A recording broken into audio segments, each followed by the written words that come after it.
Exercise 6 deals with the integumentary system, which is dealing with the skin.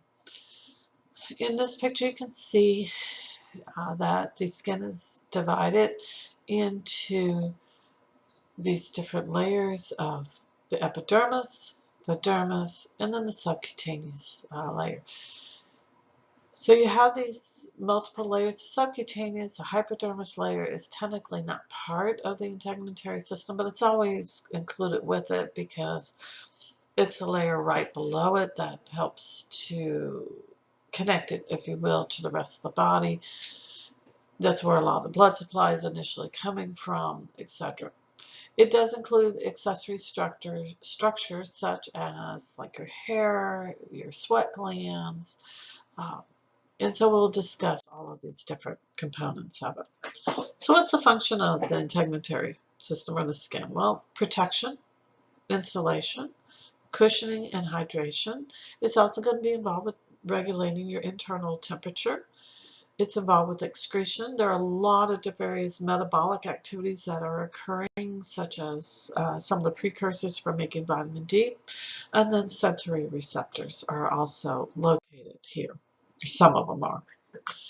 So if you look at the structure, the superficial layer is the epidermis. It is composed of epithelial tissue.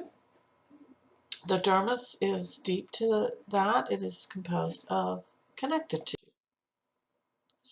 So in this diagram in more detail, you can see that the upper layer is, or more superficial layer, is that epidermis layer. And then here you see the dermis, which is subdivided into the papillary layer and the reticular layer. Remember, because epidermis is epithelial tissue, there's one free surface. Underneath that, you have a basement layer that connects it to connective tissue, which we just said dermis is connective tissue. Because the epidermis is epithelial, there are nerves that will be throughout these layers, but no blood supply. Remember, it's avascular. Now, the connective tissue does have a very extensive blood supply. As you can see here, the arteries and veins that are throughout here. Now, the yellow here would be your nerves. But the blood vessels themselves do not extend into that epidermis. You do have the hair follicles. You do have sweat glands and oil glands that are associated with the integumentary system. You do have various receptors. This is what some of these are that are able to pick up different stimuli. If we look at the various cells that are present in the epidermis, you have keratinocytes, which produce keratin, melanocytes, which produce melanin. That's going to be involved with determining skin color, and that's going to be genetic. Mostly genetic, also some environmental aspects to it. The Langerhans cells or dendritic cells, which are phagocytes, so that's going to be some of the protective cells. And the tactile or Merkel cells, which are some of your touch receptors. The epidermis itself is multi-layered and has different layers, 4 or 5 layers, depending on the location of the body. So if we work deep and work towards more superficial, the different layers are the stratum basal, the stratum spinosum, stratum granulosum, stratum lucidum, and then the stratum corneum is the most superficial. So that's the one that you actually see. The stratum lucidum is found only on the palms and on the soles of the feet, where you have a lot of extra wear and tear and friction. So in this diagram, it is showing you a picture from a slide and then a schematic drawing showing these different layers. Now this is showing just the 4 layers. Down here is the dermal layers, the cells down on the stratum basal. This is where the cells are actively going through mitosis and dividing. Typically one cell stays and the other daughter cell gets pushed up. By the time you are in the stratum corneum, these cells are dead. They have broken down. They're not able to get nutrients. They're too far away from any blood supply. And so they have broken down. So yes, it's true that most of what you see is dead. The dermal layer dermis is divided into two sublayers: the papillary layer, which tends to be thinner than the reticular layer, which lies underneath it. The papillary layer is the areolar connective tissue. It is highly vascular. It does contain nerve endings, has a lot of the touch receptors. It does contain these what we call dermal ridges. That's what helps to produce your fingerprints, which, by the way, that is also genetically determined, and that is unique to you. The reticular layer is dense, irregular connective tissue. Once again, it's also vascular. This does contain your sweat glands, your sebaceous glands. Some of the pressure receptors are located here as well. So once again, showing the epidermis, and then the dermal, and the divisions of the papillary layer versus the reticular layer. Just so you know, with the epidermis being avascular, all of you have experienced getting a paper cut. You feel it because there are nerve endings in the epidermal layer. It may not always bleed. Well, why is it that sometimes it bleeds and sometimes it doesn't? It just depends on how deep it is. If it's very shallow, where you only went through the epidermis, there's no blood vessels there, so it's not going to bleed. Now, there are nerve endings, so you're going to feel it. You're going to know you cut your finger. If it bleeds, that means you did cut down to the dermis, because that's where the blood vessels are. And once again, there's lots of nerve endings in both the epidermis and the dermis, so you're going to know it. Skin color is determined by a combination of things. Melanin, which is a pigment, keratin, which is a pigment, and then the amount of oxygenation of the blood. Melanocytes do produce melanin, which is this dark color pigment, as you can see here. It's often referred to as nature's sunblock because it tends to form more superficial to the nucleus. It's like it's protecting the DNA in the nucleus.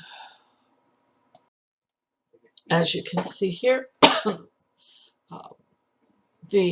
here's a melanocyte, which is producing that melanin. Someone who has a darker pigmentation of their skin, if you want to think of it as their melanocytes, are much more efficient because they're producing more pigment than someone who is lightly colored skin. And it tends to make sense if you think about it, that individuals who originally from areas that have very strong sunlight, like closer to the equator, where their exposure to UV light would be potentially much more intense. UV light is a carcinogen. As you know, it can cause cancer, the long-term exposure to it. So it's a natural protective mechanism that you've got the melanin being produced in greater amounts than, say, in individuals further away from the equator, where the sunlight would be less intense, the exposure to sunlight might be less, so there would be less need potentially to have that protection. Some of the accessory organs that are found associated with the integumentary system: your nails, your hair, your cutaneous glands. So we'll look at the nails. There are different components of the nail. The main part is the body. You've got the free edge, the hyponychium, the root, the nail folds, the cuticle, the nail bed, nail matrix, and what's normally referred to as the white of the nail, the lanulae, where you see here. The body here is obviously the free edge over here. You've got the cuticle. Now, when you look at a lateral view, here is the nail. It does extend, obviously, underneath the skin here, as everyone is aware. This is where it is actively growing, and it's pushing it out in this direction. Why does it look pink underneath here? It's because underneath the nail bed you do have extensive blood supply that is given that kind of a pinkish coloration to it. Nails can tell us a lot, at least provide us some information as to the health of the patient, which is why oftentimes when a patient is undergoing their initial evaluation, someone may just kind of casually look at their nails. It's also a reason why anyone who is undergoing things such as radiation chemotherapy, they will want the patient to not put nail polish on so they can help. It gives them extra clues in monitoring the overall health of the individual. They will also, in terms of forensics, is different chemicals will concentrate in nails, and so if you have a suspicious death, they're probably going to take some nail clippings and run a chemical analysis and drug analysis on that, because there are several chemicals that will accumulate in the nails. The hair, different regions or layers of the hair, you've got the medulla, the cortex, and the cuticle. Just something to keep in mind, because you're going to see this throughout your studies of A&P, is that when you see especially medulla and cortex, medulla is usually going to be center, and then the cortex is going to be outside or surrounding the medulla. And then in this case, you do have the cuticle. You have the hair shaft and the hair root. The hair bulb is at the base of the hair follicle. So this is a cross-section of a hair with its follicle. And then when we look at it, the hair matrix, this is where the cells are actively dividing.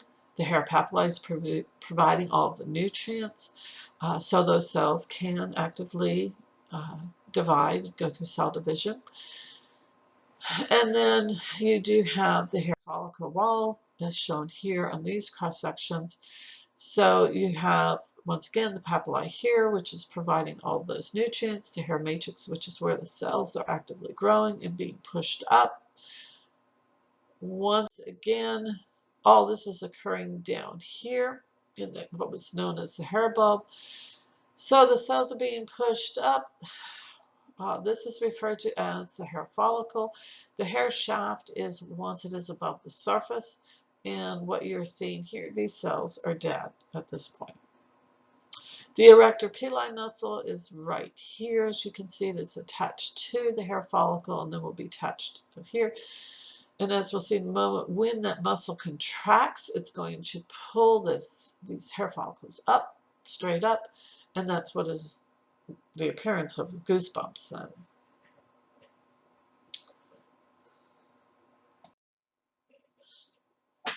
So that erector pili muscle is a smooth muscle, so you don't have any control over it. It's involuntary. And like I say, that's what causes goosebumps. So you can see here where it is relaxed, the hair is down, and then once it contracts, it pulls it up. Part of that is when you're frightened, you might wonder if I'm startled, why do I get goosebumps? So it makes you look bigger. This is, if you have a cat, you're probably familiar with this, that when your cat gets startled, how it looks all fluffy and bigger. It's a survival mechanism. In terms of the glands, the cutaneous glands, you have sebaceous glands, which are oil glands. These will usually empty into the hair follicle. They will produce an oily substance that does act as a lubricant, that is the sebum. It does have some bactericidal components to it, in that it will help prevent infection by bacteria. Should they travel down that oil gland, it's going to kill them. It does help keep the hair nice and soft and smooth. And then you've got your sweat glands or your sudoriferous glands. These empty through pores directly onto the surface of the skin. So if it's emptying into the hair follicle, it's a sebaceous gland. If it's emptying through pores onto the surface of the skin, it is a sudoriferous or sweat gland, of which there are two types. Eccrine, which is also known as merocrine. These are all over the body. These produce sweat or perspiration. And then the apocrine glands, which are found in the axillary and genital areas, And these usually become activated during puberty. So this is showing right here your sebaceous glands that, as I said, are attached to the hair follicles, versus right here is a sweat gland, how it empties in onto through the pore, through the ductwork onto the skin itself. There's one here, there's the pores here and here and here. In terms of demography, looking at fingerprinting, your fingerprints are unique to you. It's determined genetically.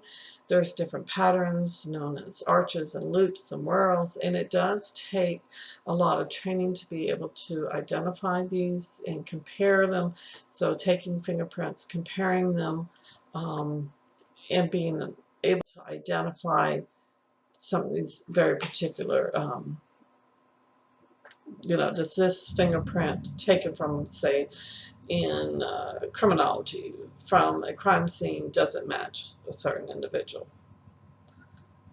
But the fingerprints, the ridges, it does help to give you more grip. So that's why you find them on the fingers and your toes. It helps you to grip. Like if you were, think about if you were on a really smooth, slick floor. If you didn't have those ridges, we'd all be slipping and sliding all over the place. Or trying to grab, like with our hands, being able to grab a glass. It would be much harder if you did not have these ridges that help to provide extra grip.